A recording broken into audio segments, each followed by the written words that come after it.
오늘 본문 말씀에는 씨 뿌리는 비유가 나옵니다. 많이 이야기되고 많이 설교되어지고 또 많이 읽고 많이 말해지는 아주 유명한 말씀 가운데 하나입니다. 그렇게 유명한 이유는 이 말씀이 쉽다고 느껴지기 때문입니다. 그리고 실천을 강조하는 이 복음주의 시대에 뭔가 실천할 수 있는 요소가 많이 보이기 때문이죠. 그러나 이 본문 말씀이 쉽다고 하는 사람들이 있는가 하면 성경에서 해석하기 가장 어려운 본문 중에 하나로 보는 사람들도 있습니다. 여러분은 이 본문이 지금 읽으시면서 어떠신가요? 쉬운가요? 어려우신가요? 쉽다고 느낀다면은 대답은, 제가 이 질문을 하면 대답은 거의 하나일 것입니다. 여러분은 길가이십니까? 좋은 밭입니까? 사실 이건 좀 대답하기 어렵죠. 마음속으로는 대답이 있지만, 그러면 여러분은 길가 하실 겁니까? 좋은 밭 하실 겁니까? 그렇죠. 이거는 교회에 다니지 않는 사람들이어도 이 본문을 한번 읽게 하고 길가 할래? 좋은 밭 할래? 그러면 길가 하겠다고 하는 사람은 없을 것입니다. 그런데 이거는 이 본문을 쉽게 봤을 때 이야기입니다. 이 본문을 어렵게 보면 상황은 조금 달라지는데요. 저는 이 본문을 어렵게 봐야 된다고 생각합니다. 왜냐하면 이 본문이 그렇게 말을 하고 있기 때문인데요. 이 본문을 어려운 본문인데도 쉽게 보려고 하는 것은 자꾸 우리가 계속해서 이런 이야기 할 때마다 제가 말씀드렸던 바와 같이 이 본문의 흐름을 놓쳤기 때문입니다. 문맥대로 살펴보지 않았기 때문이고, 또 하나는 이 본문의 구조를 전혀 보지 않았기 때문입니다. 이 본문의 구조는 1절부터 9절까지 예수님께 하시는 비유, 그러니까 비유의 본문이죠. 그리고 이 비유에 대한 자세한 해설이 14절부터 20절까지 나옵니다. 이 비유와 이 비유의 해설이 한 본문 안에 나오기 때문에 이 비유 자체는 말 그대로 어려울 것이 없습니다. 직관적인 비유고 직관적인 해설입니다. 그냥 들으면 듣는 대로 그렇게 해석이 되어서 들리기 때문이죠. 그러나 이 두 단락 사이에 10절부터 13절 말씀이 들어가면서 본문이 조금 어려워졌습니다. 특별히 12절 말씀이 이 본문을 가장 어렵게 만드는 것인데요. 12절을 같이 한번 읽어볼까요? 이는 그들로 보기는 보아도 알지 못하며 듣기는 들어도 깨닫지 못하게 하여 돌이켜 죄사함을 얻지 못하게 하려 함이라 하시고, 예수님이 이 땅에 오신 이유가 뭐라고 말들을 하죠? 우리를, 인간을 구원하기 위해서, 그 구원하기 위해서 해야 될 가장 먼저 해결돼야 될 일이 그렇죠, 회개하라, 그러니까 죄사함을 받게 하는 것이겠죠. 그런데 예수님이 돌이켜 죄사함을 얻지 못하게 하려고 비유로 말씀하신다는 말이 이 10절부터 13절 사이에 있는 것입니다. 그래서 어려워졌습니다. 이게 도대체 뭔가? 그래서 이 10절부터 13절까지 이 단락을 오늘 본문에서 따로 떼놓고 봅니다. 그래서 10절부터 13절까지 단락은 4장 전반에 걸쳐서 나오는 여러 비유들을 예수님께서 그렇게 비유로 말씀하신 일반적인 이유일 것이라고 해석을 합니다. 예수님께서 비유로 말씀하신 일반적인 이유. 그러나 그렇지가 않은데요. 그렇지 않은 이유는 이 마가가 이 예수님의 비유를 이 4장에 배치했기 때문입니다. 그리고 이 씨 뿌리는 비유 사이에 지금 이 말씀을 집어넣기 때문인데요. 다시 말하지만 지금 이 말씀은 마가복음 4장 1절부터 시작합니다. 그 말은 마가복음 1장부터 3장까지의 흐름과 연결해서 이 말씀을 봐야 한다는 이야기겠죠. 우리가 지난 시간까지 살펴봤던 마가복음 1장부터 3장까지의 이야기를 요약을 하자면, 하나님이신 예수님이 이 땅에 오셨지만, 하나님의 아들이신 예수님이 이 땅에 오셨지만 아무도 그가 하나님인 것을, 하나님의 아들인 것을 알아보지 못하더라입니다. 그리고 지난 2시간 3장 20절부터 35절까지 내용은 이 아무도 하나님의 아들을 알아보지 못하더라의 가장 큰 정점에 있는 말씀입니다.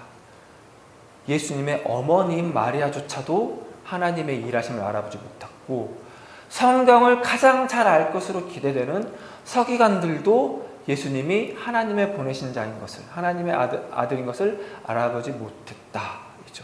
그래서 마리아는 그의 아들에게 미쳤다고 했고, 성경을 연구하는 서기관들은 예수님께 하나님의 아들에게 귀신 들렸다고 말을 했죠.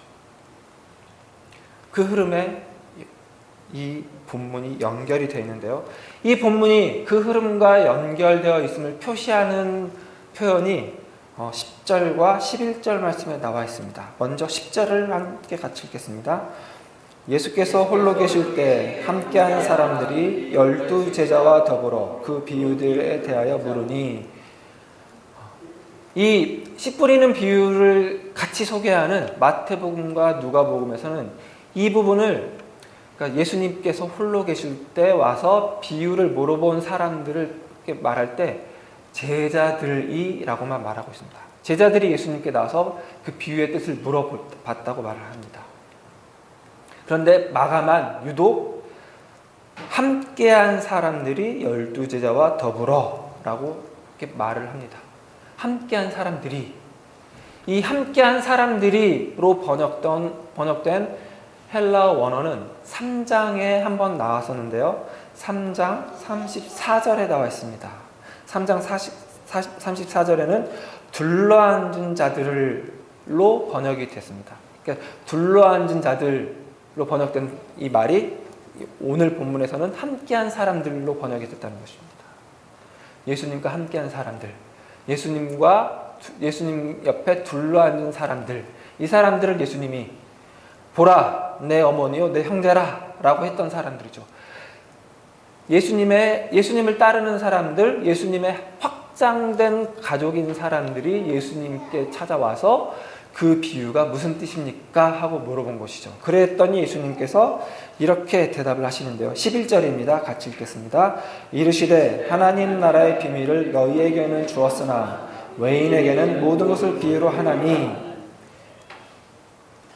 그러니까 너희는 예수님과 함께한 사람들, 예수님을 둘러앉은 사람들, 예수님을 따르는 사람들, 예수님께서 내 어머니요 내 형제들이라고 한 사람들이죠. 그 사람들에게는 하나님 나라의 비밀이 주어졌지만 외인에게는 모든 것을 비유로 하나니 했죠. 그런데 이 외인이라는 말이 아까 전에 둘러앉은 자들이라는 말이 나오는 그 단락에 또 등장했던 단어입니다.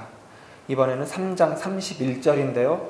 그때 예수의 어머니와 동생들이 와서 밖에 서서 사람들을 보내어 예수를 부르니, 여기에 나왔던 똑같은 단어가 11절에 외인으로 번역이 된 겁니다. 그럼 11절에서는 그 3장 31절에서는 뭘로 번역이 된 단어였을까요? 3장 31절에서 어떤 단어가 4장 11절에 외인으로 번역이 되었을까요?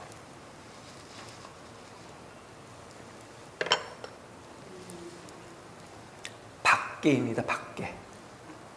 우리 말로는 약간씩 이렇게 어감이 다르지만 헬라어로는 정확하게 한 단어예요. 한 단어. 마가가 일부러 이 표현들을 10절과 11절에, 그러니까 3장 그 31절과 35절 그 단락에서 썼던 그 헬라어 표현을 그대로 쓴 것입니다. 밖에, 외인이죠. 그러니까 예수님이 하나님 나라의 비밀을 예수님을 따르는 자들에게는 허락하시고 밖에 있는 자들에게는 비유로 하셔서 못 알아듣게 하셨다는 뜻입니다. 그런데 이 밖에 서 있는 자들이 누구였죠? 예수님의 가족들이었죠. 예수님의 가족들이 왜 밖에 서 있었죠? 나는 예수가 미쳤다고 생각한다.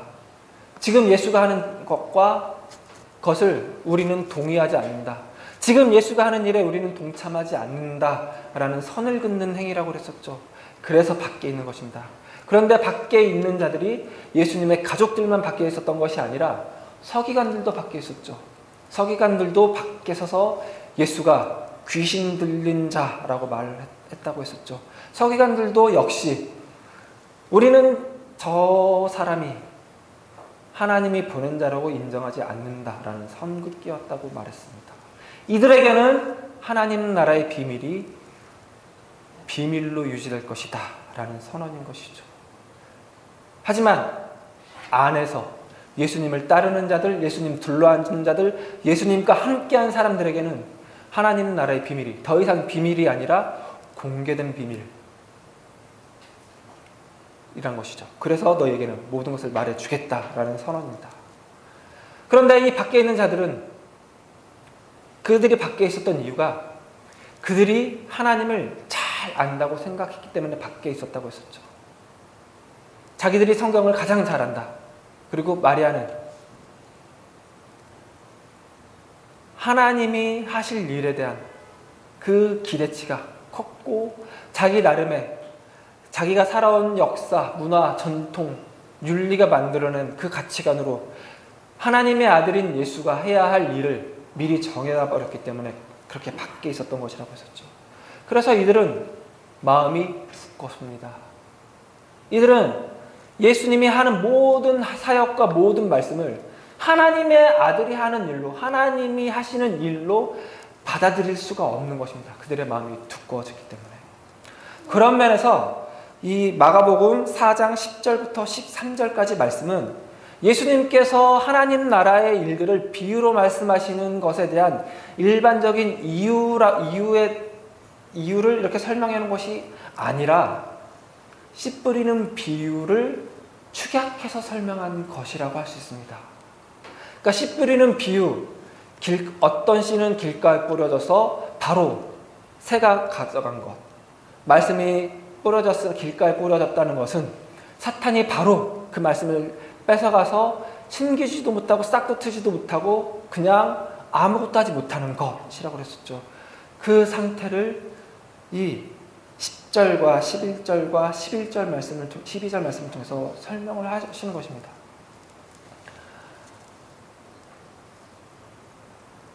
이들은 밖에 있는 자들은 예수님의 사역을 하나님의 아들로 하나님이 보내신 자의 것으로 인정하지 않기 때문에 그들이 확신 속에 신념 속에 있는 그 하나님, 신념 속에 있는 하나님의 일로만 자꾸 해석을 하고 그걸로만 보려고 하기 때문에 그들은 영원히 제삼을 받지 못하는 그런 죄에 처한 상태이라고 했었죠. 그래서 그들은 보아도 보지 못하고 들어도 듣지 못하는 자와 같아지는 것이고 이 12절 표현대로 돌이켜 죄사함을 얻을 수가 없는 자들인 것입니다. 그러니까 예수님은 이 씨 뿌리는 자의 비유를 통해서 지금 그들의 밖에 있는 자들의 예수님의 말씀을 듣지 못하고 예수님을 배척하고 예수님을 미쳤다고 하고 예수님을 귀신 들렸다고 말하고 예수님을 죽이려고 하는 자들의 상태를 이 비유로 설명을 하시는 것이죠. 그런데 이 뿌려진 씨는 전해진 말씀과 같다고 그랬었죠. 하나님 말씀이며 또 이것은 성육하신 말씀이신 예수님 당신 그 자체를 나타내기도 하고 또 예수님이 끌고 들어온 하나님 나라를 의미하기도 합니다. 그런데 이 하나님의 말씀과 하나님이신 예수님과 하나님 나라가 길가에 뿌려질 수도 있어서 배척당할 수도 있다, 거부당할 수도 있다라는 뜻을 나타낸다고 했었죠. 그런데 많은 신자들과 많은 신학자들이 하나님 말씀이 어떻게 배척당할 수가 있느냐, 하나님 나라가 어떻게 거부될 수가 있느냐, 하나님의 말씀이 어떻게 힘도 없이 능도 없이 그냥 사탄이 채가게 될 수 있느냐라고 불편한 마음으로 바라봅니다. 그건 저도 불편하긴 마찬가지입니다. 그러나 그게 전부는 아닙니다. 그렇게 배척당하자 그 배척당함으로 드러낸 것이 있기 때문입니다. 뭘 드러냈죠? 배척하는 이들을 드러냈죠. 길가에 있는 이들을 드러낸 것입니다. 예수님이 오시자, 하나님 나라가 임하시자 옛 질서는 균열이 생겼고 분열됐습니다. 어떻게 분열이 됐냐면 하나님을 배척하는 이들, 하나님을 이용하려는 이들, 하나님 뭘 하시는지 보자 하고 관망하는 이들, 하나님 없으면 살 수 없다고 하는 이들, 이렇게